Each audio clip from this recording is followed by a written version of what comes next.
When people hear Star Trek, they usually think of episodic television adventures. But the franchise's true cinematic peaks came when filmmakers balanced action with philosophy, spectacle with character, and created something that transcends the franchise. Warp us out of here, Mr. Sulu. Yes, sir. Today we're counting down the 7 best Star Trek movies of all time, from original crew classics to rebooted spectacles. Star Trek Beyond, 2016. Justin Lin brought fast and furious energy to Star Trek's 50th anniversary celebration. The Enterprise gets destroyed in the opening act. A genuinely shocking moment because Abrams already did it in Into Darkness, yet this feels more impactful. The crew is scattered across an alien planet called Altamid, where they must survive separately before reuniting to stop Idris Elba's villain Krall. The film explores what happens when Starfleet's mission of exploration becomes routine and monotonous. Kirk faces midlife crisis 3 years into the 5-year mission, questioning whether they're making any real difference. Simon Pegg co-wrote the script and gave himself substantially better material as Scotty, creating genuine buddy dynamics with new character Jayla. The Beastie Boys' Sabotage becomes a weapon against the villain's drone swarm in a scene that's either brilliant subversion of expectations or ridiculous depending on your tolerance for absurdity. The reveal that Krall is actually a former Starfleet officer abandoned and forgotten by the Federation gives the villain legitimate grievance and thematic weight about what happens to soldiers after war's end. Beyond performed weekly at the box office and effectively ended the Kelvin timeline films. Anton Yelchin died in a tragic accident shortly before release, making this his final Trek appearance and giving his scenes unintended poignancy. The film deserves better reputation than it received. It's genuinely fun, fast-paced, and actually captures the exploratory spirit and ensemble dynamics Trek is supposed to represent better than the previous 2 Abrams films. Next, we travel back to the original timeline where the crew faced their most devastating loss and proved friendship conquers even death itself. Star Trek III: The Search for Spock, 1984. Leonard Nimoy directed the sequel to Wrath of Khan with one singular mission: bring Spock back from death. The film deals with consequences and sacrifice in ways most blockbuster sequels completely avoid. Kirk sacrifices the Enterprise itself to save his crew from Klingons, and watching the starship burn up in Genesis Planet's atmosphere is an emotional gut punch for anyone who grew up with these characters. Christopher Lloyd plays Klingon Commander Krug with theatrical menace, and his murder of Kirk's son, David Marcus, gives the film genuine stakes and tragedy. The Genesis Planet plotline requires accepting considerable pseudoscience about rapid evolution and resurrection through regenerative matrix. But the emotional core works because the actors commit fully to the absurdity with total sincerity. Kirk loses his son, his ship, and his career to save his best friend. The needs of the one outweigh the needs of the many. Inverts Wrath of Khan's sacrifice message perfectly, showing that friendship and loyalty matter more than logic or rules. DeForest Kelley gets substantial material carrying Spock's Katra in his mind, playing confusion and internal conflict beautifully. The film is lesser than Khan in scope and ambition, but still excellent Trek, focused on character over spectacle. Nimoy's direction is competent and workmanlike without being flashy or innovative. The story is smaller, more intimate, and entirely about the crew going rogue to rescue their friend regardless of consequences. The ending sets up the next film perfectly, with the crew stranded on Vulcan, with a resurrected but mentally blank Spock facing court-martial for their actions and uncertain future. Next up, that uncertain future leads the crew on their most lighthearted adventure to save Earth from an alien probe by traveling to 1980s San Francisco to rescue extinct whales. Star Trek: First Contact, 1996. Jonathan Frakes directed the best next-generation film and one of Trek's most purely entertaining adventures. The Borg travel back in time to prevent first contact between humans and Vulcans, attempting to assimilate Earth before it can join the galactic community. Captain Picard's PTSD from his previous assimilation drives him to dangerous obsession with destroying the Borg completely. The film works simultaneously as action thriller and character study about trauma, revenge, and the cost of obsession. Patrick Stewart gets to play much darker Picard, consumed by need to destroy the Borg Queen, channeling Ahab's madness from Moby Dick. Lily Sloan, played by Alfre Woodrum, serves as audience surrogate and conscience who calls out Picard's dangerous behavior. The Borg Queen, played by Alice Krige, is Trek's most seductive and psychologically complex. Villain. Her relationship with Data explores themes of identity, temptation, and what it means to be human through offering him real flesh and genuine sensory experience. James Cromwell plays Zephram Cochrane as Drunk, reluctant hero instead of the noble visionary history remembers, making him delightfully human and flawed. The space battle opening is Trek's best large-scale action sequence with real tension and stakes.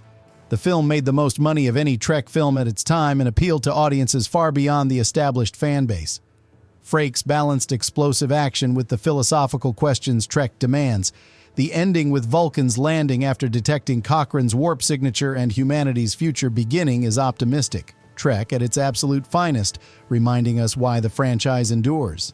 Next, we return to the original crew for their final voyage together, confronting prejudice, change, and the end of an era as they face conspiracy-threatening galactic peace. Star Trek VI, The Undiscovered Country, 1991. Nicholas Meyer returned to direct the original crew's final voyage together and crafted fitting farewell examining prejudice and change. The Klingon moon Praxis explodes, forcing peace negotiations between the Federation and Klingon Empire. Kirk must overcome his deep-seated racism and hatred after Klingons killed his son in the previous film. Its transparent Cold War allegory made mere months before the Soviet Union actually collapsed in reality. Christopher Plummer devours scenery magnificently as Shakespeare-quoting General Chang, a villain who believes in eternal conflict between enemies and sees peace as betrayal of warrior culture. The assassination of Klingon Chancellor Gorkon and subsequent conspiracy plot transforms Trek into murder mystery in space with courtroom drama and political intrigue. The film directly confronts Kirk's bigotry in ways that feel genuinely brave for mainstream 1991 blockbuster. Let them die is shocking, ugly line coming from our hero, revealing the racism he's carried for decades. Meyer understands Trek works best when it challenges both characters and audience to examine their own prejudices and assumptions. The crew is visibly old, facing mandatory retirement, and struggling with a changing galaxy that no longer needs warriors like them. The zero-gravity blood assassination sequence is visually striking and innovative. The final space battle uses submarine warfare tactics with ships hunting each other while cloaked, creating genuine tension. The ending with the crew receiving new orders to return home and choosing instead to go their own way for one final adventure is perfect send-off. Second star to the right and straight on till morning, borrowed from Peter Pan, becomes their farewell to the franchise and each other. Next, we jump back a few years to the film that made Star Trek accessible to mainstream audiences through time-traveling whales and environmental comedy. Star Trek IV, The Voyage Home, 1986. Leonard Nimoy directed the most accessible and commercially successful Trek film of the original era. The crew travels back to 1980s San Francisco to save humpback whales and prevent an alien probe from destroying Earth. Its environmental conservation message wrapped in delightful fish-out-of-water comedy. The film has no traditional villain, just short-sighted humans destroying species they'll desperately need centuries in the future. The lighthearted tone and humor made it the highest-grossing Trek film until the 2009 reboot, proving Trek could appeal to audiences who'd never watched the television series. Kirk and Spock's dynamic is absolutely perfect here. Spock is still relearning humanity after his resurrection, providing consistent comedy and genuine heart. Double Dumbass on You and Nuclear Vessels became beloved fan-favorite moments that casual audiences quoted for years. Catherine Hicks plays marine biologist Gillian Taylor, who helps Kirk and Spock despite initially thinking they're completely insane. Her skepticism turning to belief and eventually joining them briefly in the future adds romantic subplot that actually works.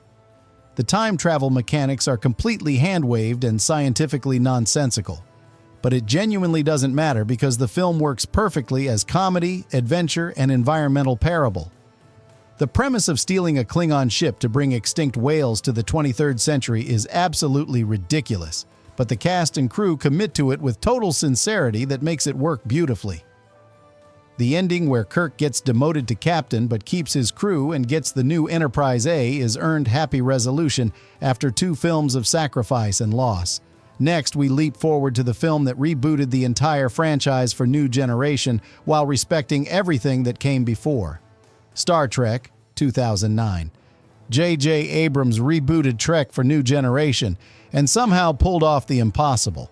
Young Kirk and Spock's origin story uses time travel from the original timeline to create alternate Kelvin timeline, brilliantly respecting established canon while allowing creative freedom to tell new stories without constraints. The film is perfectly cast top to bottom with Chris Pine capturing Kirk's swagger, Zachary Quinto nailing Spock's logic and emotion conflict, and Carl Urban doing career-best McCoy impression.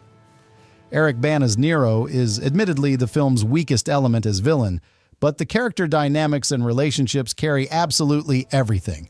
The destruction of Vulcan is a genuinely shocking moment that gives the reboot real stakes and consequences. Watching Spock witness his mother's death and his entire planet destroyed provides the emotional weight and trauma that defines this version of the character going forward. The Kirk/Spock rivalry, evolving into grudging respect and eventually deep friendship, forms the film's emotional core. The action is spectacular and kinetic in ways Trek rarely attempted before, with the space jump sequence being a particular highlight of modern blockbuster filmmaking. Michael Giacchino's score honors Alexander Courage's original theme while creating entirely new musical identity for the reboot. The film made Trek genuinely cool and exciting for audiences who'd never watched any of the shows or previous films. It respects the 50-year legacy while being completely accessible to newcomers. Leonard Nimoy's appearance as Spock Prime bridges old and new beautifully, giving his blessing to the new cast and timeline. The casting across the entire crew is so perfect that replacing any of them for future films seems completely impossible. But even this perfectly crafted reboot with modern spectacle and flawless casting couldn't surpass the film that saved the franchise, gave Trek its greatest villain, and proved Star Trek belonged on the big screen. Star Trek II: The Wrath of Khan, 1982. Nicholas Meyer made the perfect Star Trek film and saved the entire franchise from extinction after the first film's disappointment. Khan Noonien Singh returns seeking revenge on Kirk for abandoning him on Ceti Alpha Fief 15 years earlier, where his wife and followers died. Ricardo Montalban's performance is Shakespearean villainy at its absolute finest, theatrical, intelligent, and utterly captivating in every scene. The film is fundamentally about aging, mortality, and confronting the consequences of past mistakes. Kirk faces middle-age crisis, feeling obsolete and questioning whether his best days are behind him. Khan represents the literal consequences of Kirk's younger self's actions coming back to destroy him. Meyer understood Trek works best when it's deeply about character rather than just spectacle or technology. Spock's death and funeral is cinema's most emotionally devastating sacrifice scene. The needs of the many outweigh the needs of the few becomes Trek's defining philosophical statement. The friendship between Kirk and Spock reaches its emotional apex with the final conversation through glass as Spock dies from radiation poisoning. Leonard Nimoy and William Shatner deliver career-best performances in those final moments. The submarine warfare-style space battle in the Mutara Nebula is brilliantly tense and intelligent, using strategy and tactics rather than just explosions. Meyer brought genuine literary depth to franchise that the ponderous first film completely lacked. The Genesis device provides profound ethical questions about playing God and creating life through destroying what existed before. The film cost merely $11 million and looks more expensive and epic than most modern $200 million blockbusters through smart filmmaking and practical effects. The ending with Spock's coffin on Genesis planet promises resurrection, while the moment of death remains absolutely devastating. Meyer made Trek film that works for absolutely everyone, hardcore fans and complete newcomers alike. Wrath of Khan single-handedly saved Star Trek as viable franchise. It established the template and emotional stakes that every Trek film since has tried to follow. It's the film against which all others are measured and found wanting.